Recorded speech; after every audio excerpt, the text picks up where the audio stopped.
இந்த உலகத்துல நம்ம ஒரு எடுத்துக்காட்டா வரணும்.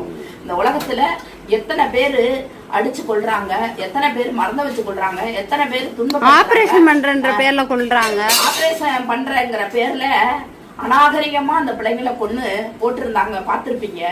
அதெல்லாம் நான் ஆழ்ந்து யோசிச்சு நான் பேசணும். அதனால அதை நான் ஆழ்ந்து யோசிக்கல. நாங்களும் தான் பண்ணணும். ஒரு பிள்ளைக்கு கூட அந்த அப்பா போயிடும். அது ஆண்டே நான் யோசிக்கல. காதால கேட்டு பேசாம இருந்துட்டேன். அப்படியே செத்து செத்து கடந்துச்சான். அதுக்கு மேல நான் பார்க்கல, அந்த வீடியோவும் பார்க்கல, அந்த நிலைமையும் நான் யோசிக்கல. எல்லாம் அவர் பாத்துக்குவாரு, எல்லாம் அவர் பாத்துக்குவாரு. அது 10 நிமிஷம் தான் அது உயிர் துடிக்க துடிக்க போயிருக்கும். அது உயிர் எங்க போய் சேர்ந்திருக்கும் தெரியுமா?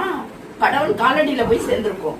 ஆனா சத்ராவி பண்ணி இந்த பிள்ளைங்களை கொன்னாங்க பாருங்க. அவங்களுக்கு என்ன கெதின்னு ஏணி வச்சாலும் எட்டாது. அவங்களுக்கு எத்தனை தலைமுறை இருந்தாலும் நல்லாவே இருக்க முடியாது. நான் மனசார சொல்லுவேன். அப்படி துடிக்க துடிக்க ஒரு உயிரை கொல்ல முடியுமா? வலிக்குதுன்னு சொல்ல முடியுமா? அதால வலிக்குதுன்னு நாங்களாம் ஆபரேஷன் பண்ணிட்டு அவ்வளவு கண்ணும் கருத்துமா பாத்துக்கிட்டோம். எல்லாமே கலந்து இந்த உலகத்துல வாழ வச்சிருக்கிறான். மனிதனை, விலங்குகளை, மரங்களை, செடிகளை, அனைத்து இயற்கைகளோட மனிதனை வாழ வச்சது எதுக்கு? எல்லாமே மனிதனால அதை பார்க்கணும், கொல்லணும்.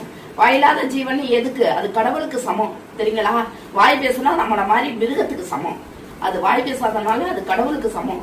அனைத்து ஜீவங்களும் கடவுளுக்கு சமம். அது அந்த கடவுளை பார்த்தாவே போதும் நமக்கு. வேற ஒண்ணுமே இந்த உலகத்துல இல்ல. சரியா?